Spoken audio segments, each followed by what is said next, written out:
Bersama saya Hafizul Hanafi, berita MyDUF News, edisi April 2021. MyDUF News, edisi Januari 2021. Share dan subscribe laman sosial Jabatan Perikanan Malaysia Dua buah bot nelayan asing berjaya ditahan dalam operasi yang dijalankan oleh Cawangan Taman Laut, Pengurusan dan Perlindungan Sumber Negeri Terengganu di perairan Kuala Terengganu pada 28 Mac 2021. Laporan yang diterima adalah berkenaan beberapa buah bot nelayan asing yang dipercayai dari negara Vietnam sedang menangkap ikan pada jarak 43 batu nautika dari muara Kuala Terengganu. Hasil operasi, pihak DOF berjaya menahan dua buah bot nelayan asing dari negara Vietnam yang sedang leka menunda gamat. Ketika kejadian, dua buah bot nelayan asing negara Vietnam cuba melarikan diri apabila menyedari kehadiran bot penguatkuasa. Dua buah bot telah disita berserta peralatan dan hasil dianggarkan bernilai hampir RM1 juta. Kes akan disiasat di bawah Akta Perikanan 1985, Seksyen 15-1-A kerana menangkap ikan dalam perairan Malaysia tanpa kebenaran pengarah perikanan Malaysia dan Seksyen 16-3 kerana tidak memberi notifikasi awal kepada pengarah perikanan Malaysia. Orang ramai khususnya nelayan diminta menyalurkan maklumat secara bertulis atau bergambar mengenai kegiatan yang menyalahi Akta Perikanan 1985 secara telefon atau SMS hotline Fishcom di talian 0388805019 atau melaporkan kepada pejabat perikanan daerah yang berhampiran bagi tindakan susulan. Program Hari Pengembangan Perikanan Peringkat Negeri Kelantan bagi tahun 2021 telah diadakan pada 30 Mac 2021 di Gua Musang, Kelantan. Program tersebut bertujuan bagi menyampaikan informasi teknologi, inovasi dan pengetahuan teknikal sedia ada dan baru berkaitan perikanan kepada kaki tangan barisan hadapan dan rakan strategik jabatan iaitu kumpulan sasar. Antara acara komuniti yang diadakan adalah pertandingan memasak, mewarna, promosi dan jualan produk MyKP yang berasaskan produk perikanan seperti akok ikan, serunding halia ikan bilis, ikan perkasam, ikan kerin air tawar, ikan hiasan dan promosi ikan makan iaitu ikan patin kolan turut dilaksanakan.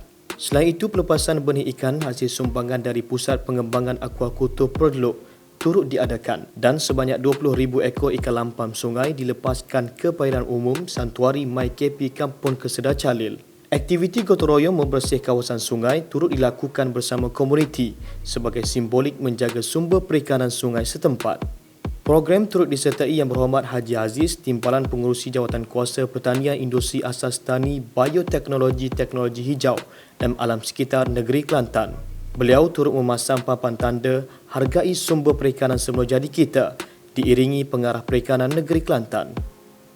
31 Mac 2021, satu majlis penyerahan lesen sampan khas fasa pertama telah dilaksanakan oleh Pejabat Perikanan Negeri Sembilan di Pusat Ikan Hiasan Port Dickson.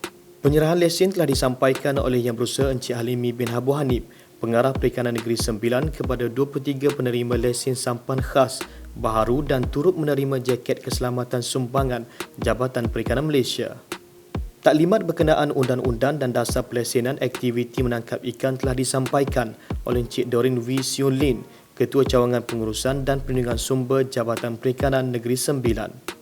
Pengarah Perikanan Negeri Sembilan berkata, dengan penerangan ini, penerima lesen sampan khas baharu diharap sentiasa mematuhi peraturan dan syarat-syarat lesen yang telah ditetapkan oleh Jabatan Perikanan Malaysia semasa mencari rezeki di laut. Turut hadir dalam majlis ini Pengarah LKIM Negeri Sembilan, Penguruh Besar PNK Teluk Keman Port Dickson, Pengurusi Nelayan Negeri Sembilan, Pengurusi PNK Teluk Keman Port Dickson.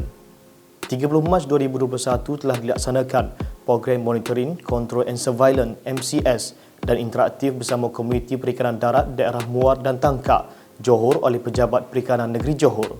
Program bermula dengan sesi libat urus bersama peserta MyKP Lenga Muar. Seterusnya menyusuri Sungai Muar bagi menyantuni Komuniti Perikanan Darat dan nelayan tulen dengan menggunakan peralatan menangkap udang galah iaitu gerogoh atau lukah. Lawatan keternakan sangka ikan peserta MyKP Sri Lalang Jorak turut diadakan. Program ini dihadiri oleh Pengarah Perikanan Negeri Johor Puan Hajah Nuraisyah binti Hashim dan turut disertai bersama Ketua Daerah Perikanan Muar Tangkak. Pengarah Perikanan Negeri Johor berharap dengan program yang diadakan dapat mempertingkatkan aktiviti sektor perikanan khususnya kepada kumpulan sasar Jabatan Perikanan supaya lebih berdaya saing dan berimpak tinggi bagi meningkatkan visibiliti Jabatan Perikanan Malaysia. 1 April 2021 telah berlangsung Majlis Pra-Perancaran Projek Solar Terapung dan Zon Industri Aquakultur ZIA di Tasik Danau Tok Uban, Pasir Mas, Kelantan. Ladang solar terapung yang dilancarkan di program ini merupakan projek yang diusahakan oleh Saipak Resources Berhad, Saipak, melalui anak syarikatnya Saipak Iswari Solar Sdn Berhad dan KOF Suria Sdn Berhad dengan kerjasama Kelantan Utilities Mubarakan Holding Sdn Berhad, KUM, yang dijangka menjadi yang terbesar di Asia Tenggara. Dengan pengisyarahan Tasik Danau Tok Uban sebagai ZIA oleh kerajaan negeri, ianya diharapkan akan merancakkan lagi pengeluaran ikan dari sektor aquakultur negara dan meningkatkan lagi sumber pendapatan kepada penduduk setempat, terutama yang terlibat secara langsung dalam peternakan ikan dalam sangkar serta melalui penglibatan syarikat-syarikat swasta untuk melabur dalam aktiviti atau industri yang akan wujud di ZIA Danau Tok Uban ini. Tetamu kehormat merasmikan papan tanda sebagai simbolik pengisyarahan Danau Tok Uban sebagai kawasan ZIA yang pertama di negeri ini dan diikuti dengan aktiviti pelepasan benih ikan lampam sungai sebanyak 15,000 ekor dan udang galah 50,000 ekor ke dalam tasik sebelum lawatan ke sangkar ternakan.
Sebelum saya akhiri laporan ini, jangan lupa like, share dan subscribe laman sosial Jabatan Perikanan Malaysia bagi mengetahui maklumat dan informasi terkini. Akhir kata, Jabatan Perikanan Malaysia akan memastikan kelestarian sumber perikanan, seterusnya meningkatkan sumbangan perikanan kepada ekonomi negara. Sekian sahaja dari saya, Hafizuri Hanafi. Assalamualaikum dan salam hormat.